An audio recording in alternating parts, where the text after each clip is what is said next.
Our society is sick. Those who still have chaos in their hearts and fire in their bellies, those who still have some remnant of the animal and man within them, sense the walls of the modern world closing in around them like a zoo. All around us, we see the diminishment, the leveling, and denaturing of man. Already, we are haunted by the ghost of the coming world, in which the beast in man has been reduced to an insect, in which all of the energy, power, and potential which our species has stored up over millions of years of evolution and thousands of years of civilization will have been squandered. Everyone has a moral opinion about what must be done, yet their morals never touch upon the root of the problem. Our problem is not moral degeneracy, as many on the right often characterize it, nor is it the cruelty of human nature, as those on the left often suggest. Those who can see through the jungle of moral and political opinions know that our greatest danger is that we are developing a societal structure which restricts, diminishes, and atrophies life. The greatest men of history, the greatest civilizations of man, were both cruel and decadent in one way or another. Our fear should be that such men and such civilizations may never exist again, or, to use the same metaphor as Nietzsche, that mankind, once a fertile soil, will become barren and no longer be able to grow anything great. For Nietzsche, the foundation of the universe is war and struggle, various conflicting energies which are constantly in flux and flow, clashing against each other and consuming each other. Yet in this chaotic war of creation, there is an order. There is the force, or law, which we call entropy, and Nietzsche called the spirit of gravity, and there are various ordering forces which resist it, one of which is biological life on Earth. The vital essence, the living spirit which is contained within and drives biological life, has a fundamentally anti-entropic will. Life seeks to expand, to conquer space, to assert its will upon the world, and to overcome itself. Life is consumption and growth. Life is the will to power. For Nietzsche, Greek religion celebrated the life-affirming values of the carefree conqueror, while Christianity extolled the neurotic, life-denying values of the conquered. However, we are not concerned with specific religion, but with distinguishing life-affirming worldviews and spiritualities which strengthen us from life-denying ones which poison us. I will do this by contrasting the pre-Platonic Greek worldview with the Judeo-Christian one, but at the end of the video we will see that it's not that simple. When contrasting the Greek story of the origin of evil with the Christian one, Nietzsche wrote, "What distinguishes the Greek notion is the sublime view of active sin as the characteristically Promethean virtue. With that, the ethical basis for pessimistic tragedy has been found, the justification of human evil, meaning both human guilt and the human suffering it entails. Prometheus, whose name means foreknowledge, steals fire from Olympus to elevate his creation, man, even knowing that he will be punished for it. Like Odin sacrificed his eye for knowledge, Prometheus sacrifices himself for the arts and sciences. Prometheus justifies sin and higher consciousness through his theft of fire, by showing the good which can come from disobedience and sin. Though mankind is punished with Pandora's box and all the suffering which it entails, Prometheus's theft of fire justifies this suffering by elevating man above the beasts. Prometheus embraces life as a tragedy. His punishment, having his liver torn out each day by Zeus's eagle, only to regrow and be torn out again the next, is symbolic of the eternal recurrence of life, not eternal suffering. Prometheus is proof that life returns from destruction, despite the tyranny of time and entropy. In contrast, Eve's theft is an unwitting theft. Eve lacks foresight and is deceived by the serpent. In most Christian interpretations, Eve's theft of the fruit is a disaster which places a stain upon human nature and all of creation, It introduces the unnatural elements of death and suffering into the world. Thus, the goal of life becomes a return to the unblemished world before the fall. This necessitates a rejection of this world, which is corrupted and fallen, a rejection of human nature on account of the evil which we are capable of, and finally a rejection of life itself, which is tainted by death. In Will to Power, Nietzsche wrote, "The God on the cross is a curse on life, a signpost to seek redemption from life. Dionysus cut to pieces is a promise of life. It will be eternally reborn and return again from destruction." The Dionysian mystery cults celebrated the primordial instincts of life: creation, destruction, sexuality. Dionysus was closely associated with nature, wine, bulls, fertility, and divine madness. One of Dionysus's epithets is Dionysus Eleutherios, meaning the liberator, because the divine ecstasy which possessed his followers freed them from the burden of self-consciousness.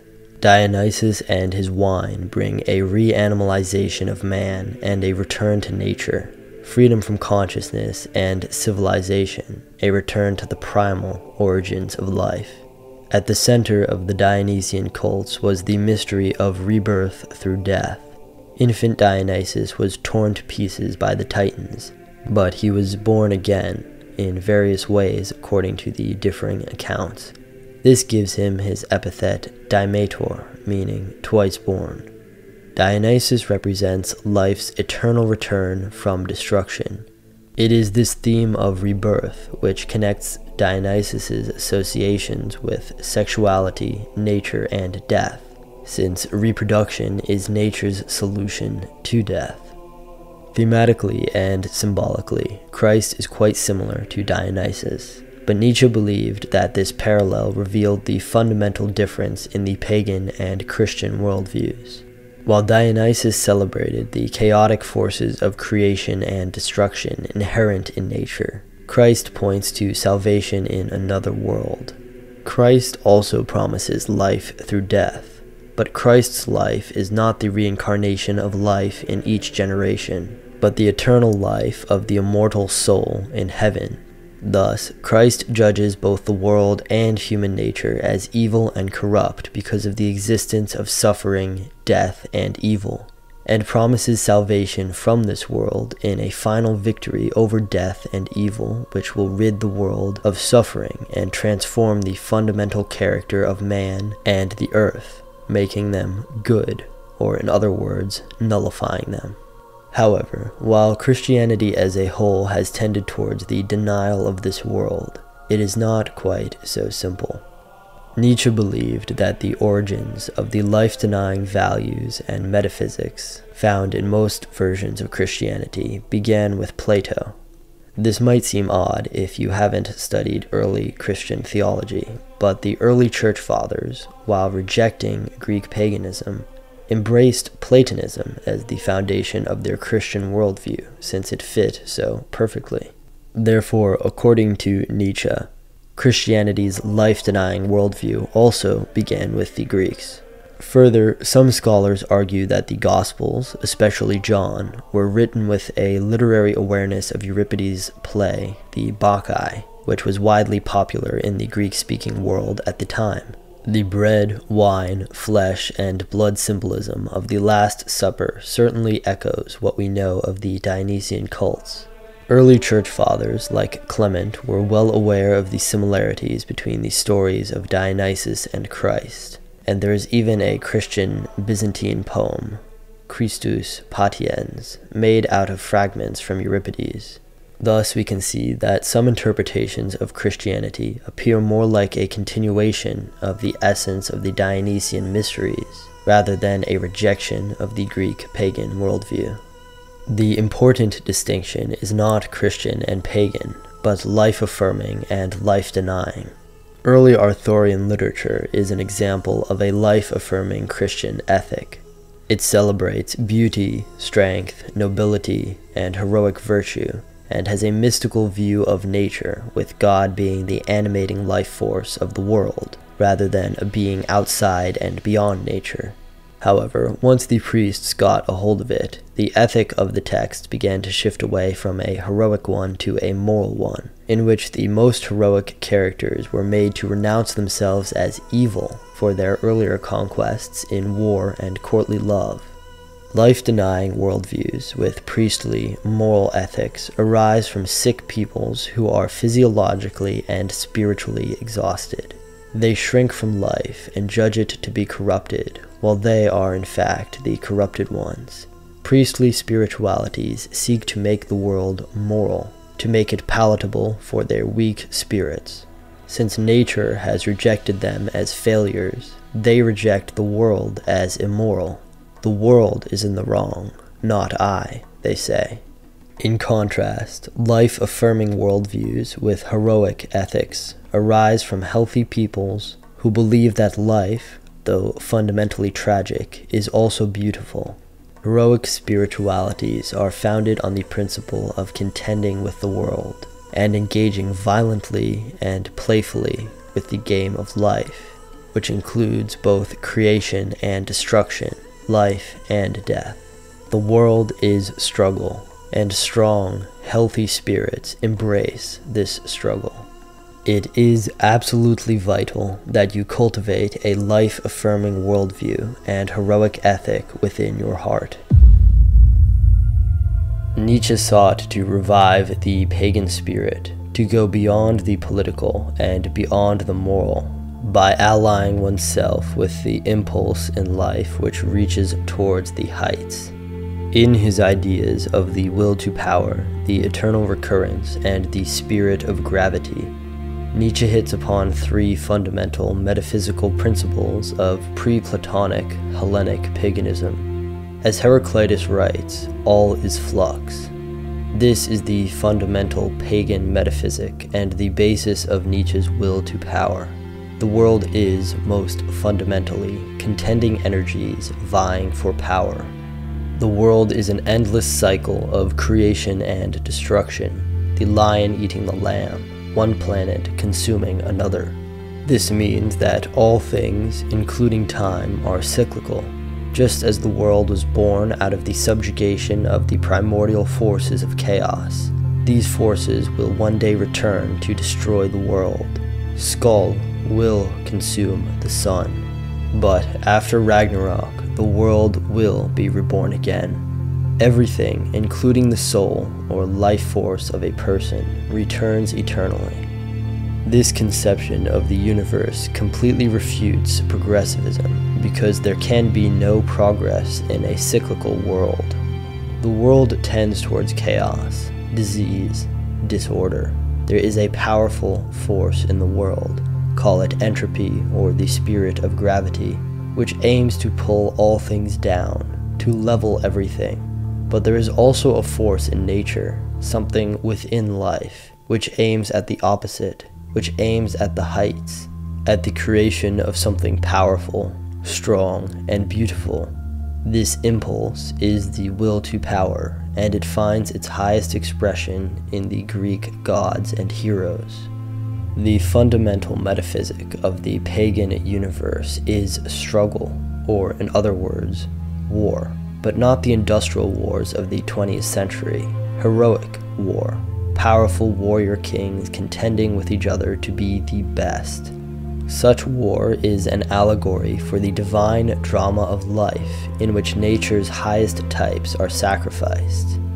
The Iliad, which could be considered to be the Bible of the Greeks, is such an allegory.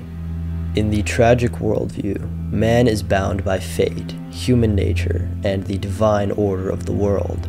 Those who violate the natural order of the world, like Oedipus, bring about their own destruction. After the death of his friend, Achilles, nourished by nectar and ambrosia, which is the food of the gods, enters into a divine berserker rage. He slaughters the Trojans and is about to sack Troy single-handedly against the will of the gods and fate when Apollo intervenes. He taunts Achilles, saying, "Why are you chasing me? Why waste your speed? Son of Peleus, You are mortal, and I am a deathless god. Achilles ascends to near godhood and almost defies the will of fate, but ultimately he succumbs to his mortality. Even godlike Achilles is insignificant when faced with the divine powers of the universe. However, this is not a nihilistic outlook. Within the constraints of fate, human nature, and the natural order of the world, something can be achieved. But this something is not a fundamental transformation of the world and human nature. It is the creation of higher types of men, higher states of being, and higher ways of life. Like Prometheus, with great sacrifice and great suffering, man can touch the divine. Monotheism's conflicts with the pagan worldview, such as linear time, and its views on human nature, stem from the fact that monotheism finds its God outside of nature. This, however, allows us to see that the true conflict is not between monotheism and paganism, but between the natural perspective, which all of humanity seems to have harbored until relatively recently, and an anti-natural perspective. Many sects of monotheism find their God in nature, upholding the natural order. This is especially the case in sects of Christianity, in which the pagan influence is strong. However, the common Judeo-Christian perspective is that God is beyond nature and created the world as perfect and just, without death, sickness, or evil. The world has become corrupted through man's sin. The world is fallen. This is the philosophical basis of all progressivism, that matter and human nature are corrupt, and that we must strive for the end of all strife and inequality in creation, that we must strive for the paradise at the end of linear history, in which the lion will lay down with the lamb.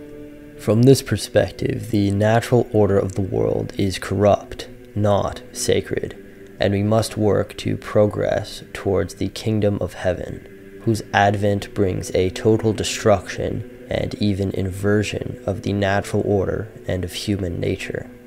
We can see that the beliefs of modern leftists arise out of this anti-natural perspective, which, although secularized, preserves the same fundamental presuppositions. Nietzsche sought to revive the pagan worldview, but he also retains the Judeo-Christian idea of a goal in history, or beyond history. He thus creates a progressive, or goal-oriented, pagan philosophy. In Christianity, Nietzsche saw a great regression and degeneration of mankind, and therefore finds his idea of progress in a reversal of Christian values, or a rediscovery of classical pagan values. Yet Nietzsche says that Christianity was useful in disciplining the European spirit. But how exactly? It disciplined us to aim for a goal, which for the Christians was Christ, and for Nietzsche is the Übermensch. Nietzsche wrote, "Nature uses illusion to obtain her objectives. The true goal is concealed by a deluding image. We stretch our hands out towards this image, and nature reaches its goal through our deception." Nietzsche's Übermensch is the deluding image which we must chase to achieve nature's objectives.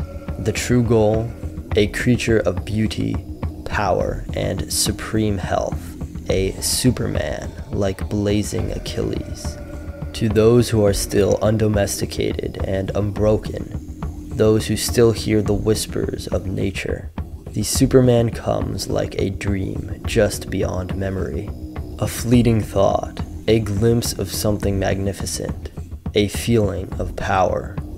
To recall this memory and reignite the flame of this ancient dream, one need only look to what the ancients believed. The Spartan would have laughed at the idea that the domestication and denaturing of man is progress. They believed in the divinity of nature and of the body, the divinity of struggle and competition. In their blood and in their souls These men wanted to be powerful, beautiful, careless, and strong. They desired to be like the gods. And I am convinced that when this dream beyond memory is reignited, it will break the totalitarian grip of the life-haters. Like a wildfire tearing through a dead wood, the spirit of Achilles will erupt again into modernity.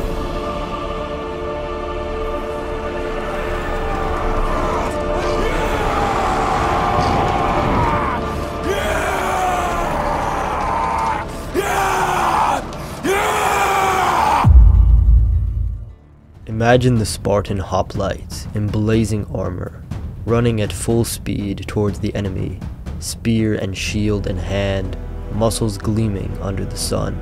Imagine the Vikings, massive blonde beasts, with waves breaking over the prows of their dragon ships, off to find glory and new lands.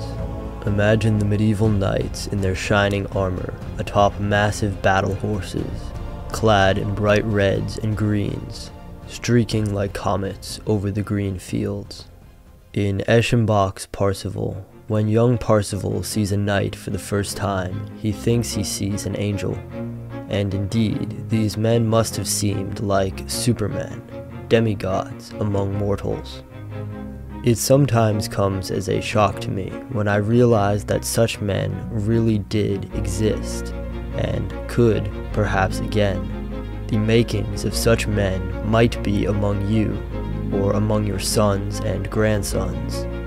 When it seems that the lower types are winning, that all life is being poisoned and pulled down by the spirit of gravity, we can look to the ancient heroic cultures, the Greeks, the Vikings, the knights of Arthurian legend, so that we might revive their heroic values and attitudes in modernity. To understand ancient Greek heroic culture, we must look to the Iliad. The Achaeans are a collection of warrior kings and their armies laying siege to Troy. Achilles is one of these kings. He values loyalty and honor above all else. Achilles' divine rage is induced by the death of his friend Patroclus. After avenging Patroclus' death, even knowing that doing so will seal his own, Achilles promises Patroclus' ghost that their bones will be buried together. This is a man who honored brotherhood, loyalty, and glory above everything, even his own life. It was this kind of brotherhood which was integral for phalanx warfare and which allowed the Spartans to excel on the battlefield. To understand the values of the ancient Greeks, we can also look to the story of Hippocleides as recounted to us by Herodotus. Hippocleides was an Athenian nobleman who gathered with the other noblemen to compete for the hand of the daughter of King Cleisthenes. Such a competition, which was common in the Greek world, already shows us that the Greeks valued beauty, athleticism, and wit when considering marriage. Herodotus writes that Hippocleides was proving himself to be the best in the suitors' competitions, but during a feast he got drunk and began to dance on his hands to the flutes, exposing himself. To this, Cleisthenes said, "Son of Tysander, you have just danced away your marriage." But Hippocleides simply replied, "Hippocleides doesn't care," or literally, there is no care for Hippocleides. This incident perfectly illustrates what Nietzsche meant when he spoke of life in abundance. Hippocleides excels at the games and customs of the noblemen, but he is not confined by them like some stuffy aristocrat. He is careless and mocking, striving to be the best, yet unconcerned with petty gain.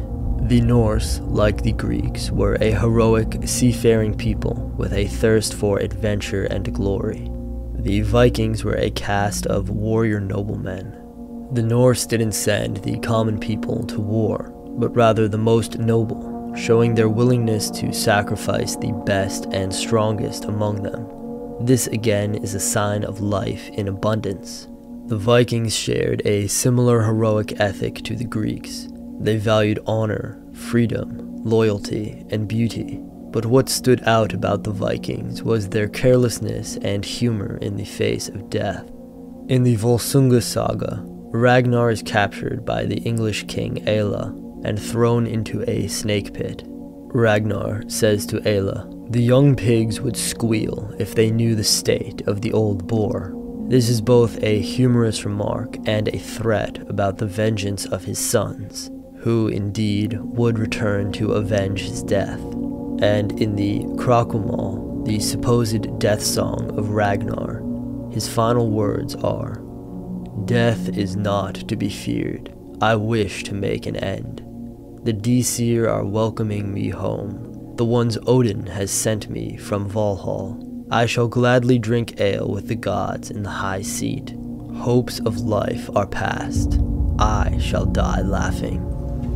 And I welcome the Valkyries to summon me home!" Finally, let us look to the chivalric knights as described in Arthurian literature. In Chrétien's Lancelot, a mysterious knight who could be understood as Death or as the king of the Celtic underworld, captures Guinevere and is holding her prisoner in the kingdom of Gore. I'm summarizing heavily here, but Lancelot sets out to free her, and in order to do so, must get into a cart driven by a dwarf. This is extremely shameful because the cart is used to parade criminals and degenerates through the streets, so Lancelot hesitates just a moment before getting in. When he eventually succeeds in freeing Guinevere, who is his lover, she is very angry with him and will not talk to him. He thinks this is because he got into the cart and brought shame upon himself, but she reveals that she is angry with him because he hesitated to get into the cart. Like Achilles, we see a man who cares deeply about honor, jeopardizing his life and his public image for the sake of personal loyalty and devotion, for the sake of love. However, in the later cycles of Arthurian literature, the ones written by priests, the knights are made to repent for their deeds of glory from the earlier cycles. Lancelot is condemned for the very love which was his highest virtue. The heroic ethic of the knights is replaced by a priestly one, in which the virtues of chastity, self-sacrifice, and humility are imposed on the characters, and the memory of their heroic, manly virtue is condemned. In modernity, the priestly type and their values have prevailed. These types live off of sick life in decline and decay. They need us to be sick. But Schwab and the rest of the managerial elite are not evil lizard people. We tell ourselves this to make ourselves feel better about our subjugation, but the elite are the same types as the desk nerds and Twitter warriors. They are the botched rebelling against life. This is in part what Nietzsche meant when he said we must go beyond good and evil. The best way to refute the priestly types of our age is not by fighting them on the battleground of morality, but by showing the world that they are sick, physically and spiritually, and that their so-called morals and all of their aims are a result of this sickness, a desperate grab at power. Morality and politics are simply masks. When they come to beat you over the head with their morals and rules, simply laugh and say, Hippocrates doesn't care. Make a mockery and a laughingstock of them. Expose their small, petty souls. And most importantly, shame them by example. Show them life in abundance. Show them the unconquerable, carefree, beauty and health of the free spirit. At the sight of this, they will tremble in fear. As you grow in power and strength, they will gather around you like flies and vultures, but pay no heed to them. Send them scurrying with the flick of your mane. Disregard their pestering, and let the men of the past serve as examples to live by. They will fill you with strength and courage, and perhaps, in time, Supermen will walk the earth again. Nietzsche critiqued Darwin's theory of evolution for overemphasizing survival as the primary driver of evolution. Nietzsche believed that the will to power was the primary instinct of life, and that it was only when weakened or distressed that an organism falls back on the instinct of survival. In The Gay Science, Nietzsche wrote, "In nature, it is not distress which rules, but rather abundance, squandering, even to the point of absurdity. The struggle for survival is only an exception, a temporary restriction of the will to life." For Nietzsche, the primary aim of life was not survival, but the accumulation of power, of strength, of resources, the drive to master one's environment, and perhaps most importantly, the desire to discharge one's energy and strength into the world. It is only when life is severely weakened, sick, injured, distressed, that it falls into a state of mere survival and loses the drive, the ability, the strength to overcome itself through the accumulation of power. Nietzsche's point can be illustrated by looking at captive life. Zoos provide all the conditions for comfortable survival, but in them, animals become agitated and restless, and even die of depression because they are unable to fill their will to life by discharging their powers and seeking out new territories to master. Only broken and castrated life submits happily to captivity.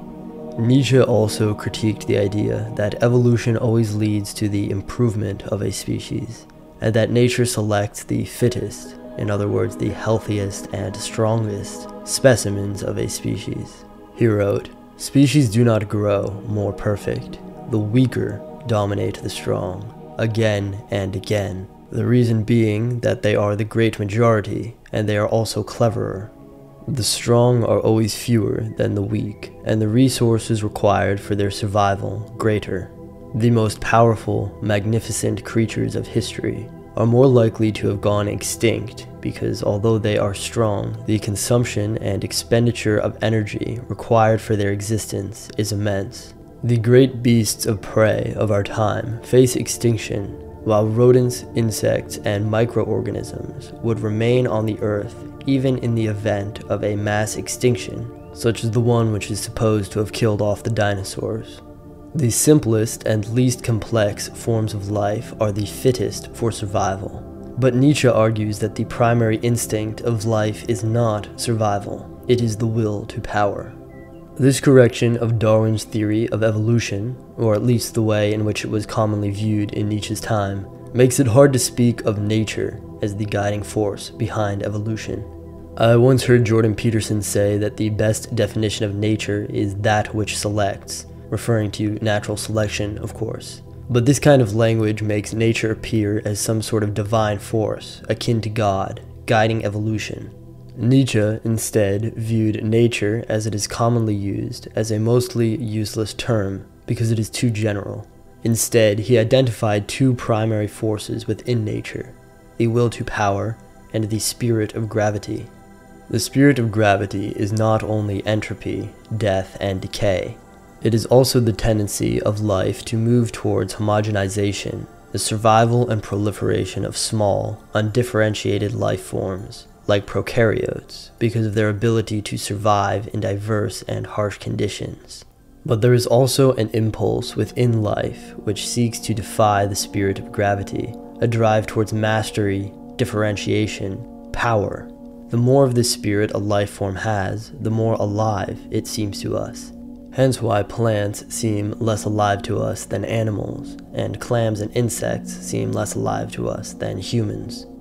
Nietzsche believed that, when surveying the trends of history, instances of life breaking free from the spirit of gravity were rare. He wrote, "What surprises me today most when surveying the great destinies of man is always seeing before me the opposite of what Darwin and his school see, or want to see today. Selection in favor of the stronger, in favor of those who have come off better, the progress of the species. The very opposite is quite palpably the case." Nietzsche rejected the moral view of the world which arose from Christianity, saying that there is no objective good and evil, only strong and weak wills. For Nietzsche, morality in the absolute sense, that is, opposed to the classical conception of virtue, arose first in weakened life forms as a last resort at the preservation of life. Nietzsche wrote, "I assess the power of a will by how much resistance, pain, torture it endures and knows how to turn to its advantage. The healthy will, the strong will, can endure much hardship and pain and still embrace life, while the sick, weakened will shrinks from challenge and pain and seeks to find comfort in another world. Thus, the sick will must invent morality as an escape from the world and an attempt to gain mastery over it from a position of weakness." Nietzsche pointed out that absolute morality allies itself with the spirit of gravity because it seeks to restrict life and must necessarily find life, which is the amoral will to power, in the wrong. It must necessarily judge life to be evil, since life needs evil, that is death, suffering, consumption, etc., to continue. This philosophy can be seen in traditional interpretations of Genesis, in which death, suffering, and evil are seen as a result of man's sin and the cause of his expulsion from the paradise which he was born into. Thus, a morality is established which rejects the world for the better world of heaven or paradise, which is supposed to have existed before Eve's great mistake brought perfection into God's perfect creation. At the center of this worldview is a will to nothingness, a deep-rooted nihilism, a desire to escape the world, to escape life, which is imperfect and immoral. In contrast, the Prometheus myth describes human life as beginning in a state of brokenness, in which man lives in the mud like beasts. Prometheus' gift of knowledge, in the form of fire, is not a curse upon man, but a blessing. With it, man is able to learn the arts of agriculture and civilization, and thus elevate himself above the beasts. The worldview implicit in this story embraces the will to power and to life, symbolized by Prometheus. The story says that man's existence is, by default, filthy and wretched, but that we can elevate ourselves above this state by taking bold and daring action in the world. This is the classical idea of virtue, which in Latin is etymologically connected to vis, meaning life, and vir, meaning man. The classical conception of virtue is found in the ideas of vitality and strength, in taking bold and manly action in the world and thereby bringing power and honor to oneself. The Greeks embraced the will to power and vitality and worshipped the image of the strong, beautiful, youthful body as the highest expression of life. For the Greeks, all that elevated and strengthened man, all that brought him closer to the terrible power of the gods, was good, while all that weakened man and made him sick was evil. They recognized that the instincts of higher life must be preserved, cultivated, and strengthened, that they had to struggle against the spirit of gravity which pulls man back towards a filthy, animal life of mere existence. For the Greek hero, a life of domestic peace was hateful. Only in struggle could his highest potential be fulfilled. Only by engaging with the world through manly action and striving to make himself strong, beautiful, and powerful could he overcome the spirit of gravity which rules by default. By striving towards the heights of Olympus and daring to steal fire from the gods, Prometheus sanctified the suffering inherent in creation. Prometheus said yes to life and welcomed Zeus's eagle with a glad heart and a defiant brow. Like Prometheus, we too must struggle against the state of mere survival which prevails in modernity, against the spirit of gravity which pulls us down towards a homogenized, broken existence. We too must learn to strive for the heights. We have within us a life force, an upwards ascending impulse which has been passed down to us by our ancestors, and before them by an unbroken chain of life over millions of years. When this force first took form on this planet, it was weak. The spirit of gravity still ruled, the spirit of homogeneity and entropy. But this force, this will, struggled out of the mud, out of the ocean, creating ever more beautiful, powerful, and diverse forms of life, despite the downward pull of entropy. Your body is the vessel for this life force, this will whose aims are beyond our understanding. Now imagine what this force which transformed a worm into a man, could achieve if allowed full expression within you, and imagine what types of beings it would create if, over successive generations to come, we aided in the intensification of this life force. This is the true meaning and purpose of physical culture. The tradition of physical culture which we have inherited began with the ancient Greeks and was adopted after them by the Romans. For the Greeks, the gods were separated from man by their beauty, their power, and their undying youth. The gods were images of what life might look like if freed from the pull of entropy. The heroes of the Greeks were those who emulated the gods in their prowess, wit, and athletic ability. Those who, for a brief and brilliant life, resisted the spirit of gravity and strove towards the beauty and power of the divine. This is the aesthetic and spiritual meaning of those ancient statues of the beautiful bodies of gods and heroes. They are images of life triumphant over entropy, life elevated above the animal state of mere survival. The practical purpose of ancient Greek physical culture was to educate the bodies of aristocratic youth and create men who were excellent in all capacities, men who were beautiful in body and spirit, ready for war and feats of heroism. Speaking of Greek physical culture, Nietzsche wrote, "In Athens, Cicero expresses his surprise that the men and youths were by far superior to the women in beauty. But what work and effort the male sex had demanded of itself for centuries there, in the service of beauty. For one must not be mistaken about the method here. Merely training one's feelings and thoughts is worth practically nil. First, one must convince the body. It is decisive for the lot of a people and of humanity that one begin culture at the right place, not in the soul, as was the fatal superstition of the priests and semi-priests. The right place is the body, demeanor, diet, physiology, and the rest is a consequence. For this reason, the Greeks are still the first cultural event of history. They knew, they did what was needed. The Greeks understood that educating the mind is not enough. The education of the body is most important, since all other things proceed from it. The body is the soil from which mind and spirit grow. A healthy, athletic body will lead to healthy instincts and a life-affirming worldview. When Rome fell, the classical tradition of physical culture was discontinued due to Christianity. However, interest in classical culture and the aesthetic appreciation of beautiful bodies re-emerged in the Renaissance and continued into the Enlightenment in the form of neoclassicism. In the 1800s, bodybuilding re-emerged as a niche sport, but it was only recently that physical culture has re-emerged again in full force.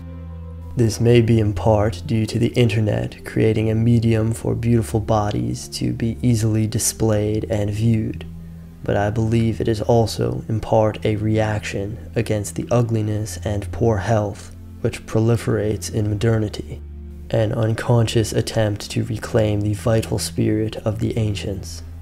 A common argument against bodybuilding is that it is unnatural. I once heard a pastor argue this in a YouTube video, but the exact opposite is the case. Bodybuilding is the elevation of nature through the cultivation and perfection of its raw material. The bodybuilding is unnatural argument is useful in revealing the two meanings of the word nature, which we talked about in the previous video. When some say nature, they mean the default state of life. With this definition, we could say that it is unnatural for bodies to look so beautiful, since ugliness and sickness are often the default states of existence for man and for life. In fact, life itself is a state of exception. Death is the default. Thus, the word nature is better used to mean ascendant life.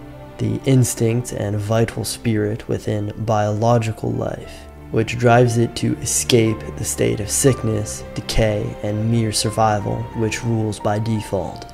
Under ideal circumstances, the purpose of civilization is the alleviation of this state of mere survival, for the purpose of the enhancement of human ability and potential, for the project of intensifying the life force by strengthening the instinct of ascended life.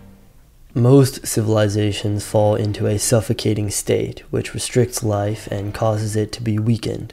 However, in the rare instances when civilization fulfills its purpose, it gives life breathing room to set higher aims and goals.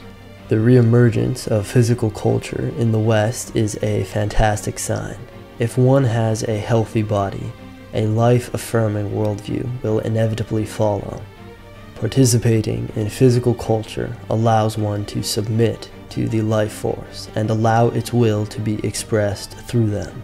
It also instills in one life-affirming values, an appreciation for beauty, embracing challenge rather than shrinking from it, and an understanding of the hierarchies of nature. Ideology cannot fix a degenerating culture, since the source of this degeneration is instinctual.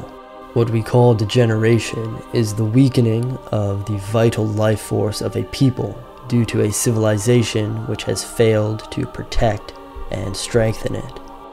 While the aim of culture is to mitigate the state of mere survival, the pressures of nature must be replaced by self-imposed pressures, like physical and intellectual education, or life in civilization degenerates to a state of mere existence which is hostile to all forms of beauty and excellence. All cultural revivals must begin in the body, for it is the source of life. Having the right ideology won't matter if our society is filled with sickly golems to whom life is constant suffering due to poor health. The body, vitality, beauty, these are the first principles of a flourishing culture. The life force within you has been shaped and strengthened by millions of years of struggle. You have inherited this history of struggle in your very blood. It is the history of a war between the spirit of life and entropy, a war against decay, against homogeneity, against calcification and ugliness, a war against death. Since life is constantly in a state of struggle against both its environment and other life forms, inevitably, some organisms win at the game of life and some lose, some conquer and some are conquered. This applies to human civilization as much as to nature, when speaking both of individuals and, more generally, of entire peoples and populations. This is why Nietzsche broke down morality into the categories of what he called slave and master morality, but what might be better called the morality of conquerors and the morality of the conquered, or even more simply, the morality of winners and losers. Those who are winning the game of life are rewarded by life and by the laws and hierarchies of nature. They are rewarded by their bodies with hormones, for example more testosterone, which fill them with energy and vitality. They are rewarded with better resources and a better diet, which makes them strong and healthy. They are rewarded with high-quality mates, and as a result, high-quality offspring. These winners embrace life and nature and act as a creative outlet for the vital life force within them.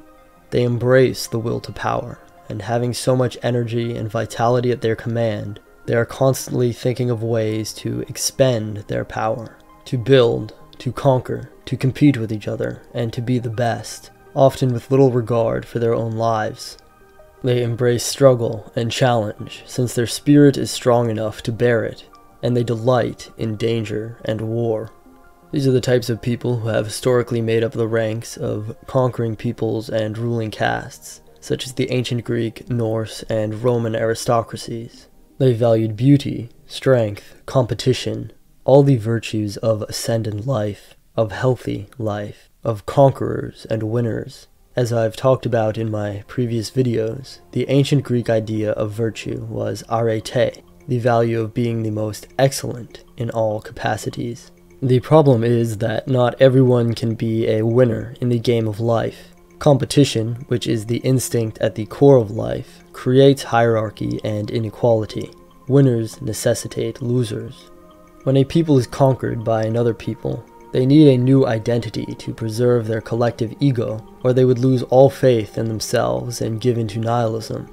This is where the morality of the conquered develops as a survival mechanism in the face of conquest and failure. The morality of the conquered develops as an inversion of the virtues of the people who conquered them, and by proxy an inversion of the virtues of life and nature, which allowed the conquerors to become conquerors in the first place. What this means is that the conquered develop a moral system which helps them endure suffering, but which opposes healthy life. Rather than face the fact that they have failed in the face of the brutal reality of nature, which would cause them to lose faith in themselves completely, they espouse their weakness and their suffering as virtues. In so many beautiful words, their morals say, nature is cruel for letting them be conquered. The conquerors are evil for expressing their will to power, and therefore, life itself does not deserve to thrive, because for life to thrive, it must grow, and to grow, it must consume and conquer. They imagine a paradisal afterlife or utopian future in which there is eternal peace, all hierarchies are leveled, and in which the moral, the timid, the weak, those who nature does not favor, are rewarded. This type of morality as a survival mechanism is actually extremely effective. Often when a ruling caste has expelled all of their energy and their will to power is exhausted, the lower classes of their society or people who they have conquered will lead a moral revolution, like the French or communist revolutions. These revolutions allow the people who are at the bottom of society to invert the society's hierarchy and place themselves at the top. Thus, they use morality to conquer those who once conquered them by force. The problem stems from the fact that the morality of the conquered is maladaptive. While life-denying morality may help a people survive conquest in the short term, and even become conquerors themselves in the long term, when instated on a societal level, a life-denying religion or moral system causes a society to either collapse into violence and bloodshed, or to slowly decay. From this historical analysis, we can see that morality is a mask for our individual and collective will to power. It stems from psychology and biology. Recently, there have been studies showing that political ideology can be predicted based off of one's personality using the Big Five Ocean test, and with even more accuracy based off of one's disgust sensitivity. Even more alarming is a recently published study that says AI can accurately predict political leaning just by analyzing a person's facial features and structures. Recently, there was an article published titled "The Hunter-Gatherer Fitness Model of Political Ideology." The opening of the article reads, "The hunter-gatherer fitness model proposes that an individual's political ideology is largely determined by their relative level of fitness in a hunter-gatherer environment. One's ability to survive and thrive in a hunter-gatherer society is a leading factor behind their political preferences. This link is an adaptation to group survival in a resource-scarce world, and is an unconscious motivator in voting decisions and political activism." The article suggests that those who are less fit for survival in a hunter-gatherer environment base their political ideology on the distribution of resources and the leveling of hierarchies, while the more fit favor hierarchy. Again, we find the ideas of the Greek arete and the egalitarian utopia contrasted. The article cites some rather amusing studies, such as upper body strength is strongly associated with support for inequality. Peer-rated attractiveness and self-perceived attractiveness has a strong correlation with support for inequality. And injecting testosterone causes Democrats to shift toward conservatism. All of this is to demonstrate that morality does not stem from truth, reason, or metaphysics. Our morality's primary function is to justify what we are and to conceal our will to power. The nerd values intelligence because he is intelligent, and the jock values strength because he is strong. If given the chance, both would probably organize society to reward their own strengths. People who espouse the idea that being morbidly obese is in fact healthy and attractive do not arrive at this position through reason and then decide to become obese because it is the moral thing to do. Usually they are obese first and then adopt this position as a rationalization which preserves their ego, turns their weakness into a virtue, and even helps them gain social status.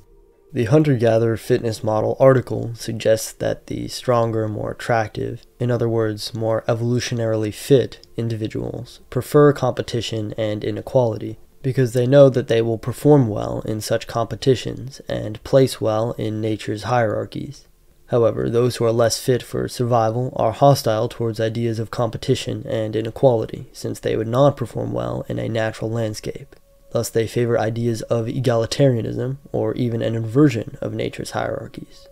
Again, the danger is when our society starts to create hierarchies which restrict life, and select for the worst and least competent people to be in positions of power. We now, increasingly, are living in a society in which life-denying and anti-natural ideologies are dominating our cultural, political, and social spheres, and creating hierarchies which punish excellence. If this continues, our civilization will collapse. But even worse is the thought that a global ethos of this kind could be established which would stifle and smother the whole of humanity. This problem is compounded by, or perhaps even caused by, our increasing poor health. Chemicals in our plastics, in our food, in our water, and in our clothing are disrupting our hormones. The cures which Big Pharma offers us often harm more than they heal. Our diets are poor quality and low in vital nutrients. We live sedentary lifestyles, and technology disrupts our natural hormonal and sleep cycles. This increase in poor health naturally leads to an increase in unhealthy psychology, just as is the case with peoples who were conquered. When individuals are punished by nature due to their poor health, they tend to turn against nature and develop anti-natural ideologies, since nature is a source of suffering for them. This is where we get ideas about being born into or trapped in the wrong body, or ideas about escaping biology for digital worlds or machine bodies. This problem is even further worsened by the fact that we live lives removed from nature, from animal life, and from our own human nature and instincts. In Book 2, Chapter 2 of Discourses on Livy, the Italian Renaissance philosopher Machiavelli argues that Christianity has made the Italians of his time weak in comparison with the ancient Romans. He writes, "This can be seen in many of their customs, beginning with the magnificence of their sacrifices as compared to the modesty of our own, in which there is some pomp that is more delicate than magnificent, but no bold or ferocious action. In their rites, neither pomp nor magnificence was lacking in the ceremonies, but there was, in addition, the act of sacrifice, full of blood and cruelty, and the slaughter of a great number of animals, a spectacle which inspired awe, and rendered the men who witnessed it equally awesome. Virtue must be embodied, concrete, and grounded in the often brutal and violent reality of nature, not in abstract opinions. The obese individual will not be saved by justifying their obesity with morality, nor will they be saved by taking on, for example, Christian virtues and being a kind, generous, and faithful person. They will be saved by the virtues of diet, exercise, and discipline, and the drive to be the best and overcome themselves in pursuit of ideals of beauty, strength, and vitality. This is why Nietzsche said that we must go beyond good and evil. Our problem is poor health and an estrangement from nature, which leads to life-denying moral systems and hierarchies which smother, weaken, and deform life, which make man small, meek, and resentful. This will not be reversed through a moral revolution. We have to inject our society again with vitality, and to find this vitality within ourselves. Instead of asking yourself if an action or belief is in accordance with your morality, religion, or ideology, ask yourself, does this action or this belief promote vitality and excellence within me? Does it work with or against the spirit of life within me? Now, more than ever, it is vital that we establish communities and cultural pockets which promote life, beauty, health, strength, and provide natural hierarchies for youth to compete in. From the fertile soil of such communities and cultures, we might again begin to grow great trees and embark on great cultural projects. And most importantly, it is vital that we in the West learn to believe in ourselves again, to believe that we deserve to win and that life deserves to win, to believe that nature is good despite being often harsh and unequal, and that our human nature is good despite being sometimes animalistic and violent. Through us and in us, the spirit of gravity is raging a war against death and entropy. Do you have the strength of will to choose life? It is time for man to fix his goal. It is time for man to plant the germ of his highest hope. Still his soil is rich enough for it, but that soil will one day be poor and exhausted, and no lofty tree will any longer be able to grow from it. Alas, there comes a time when man will no longer launch the arrow of his longing beyond man, and the string of his bow will have unlearned to whiz. I tell you, one must still have chaos in one to give birth to a dancing star. I tell you, you still have chaos in you. Alas, there comes a time when man will no longer give birth to any star. Alas, there comes the time of the most despicable man, who can no longer despise himself. Behold, I show you the last man.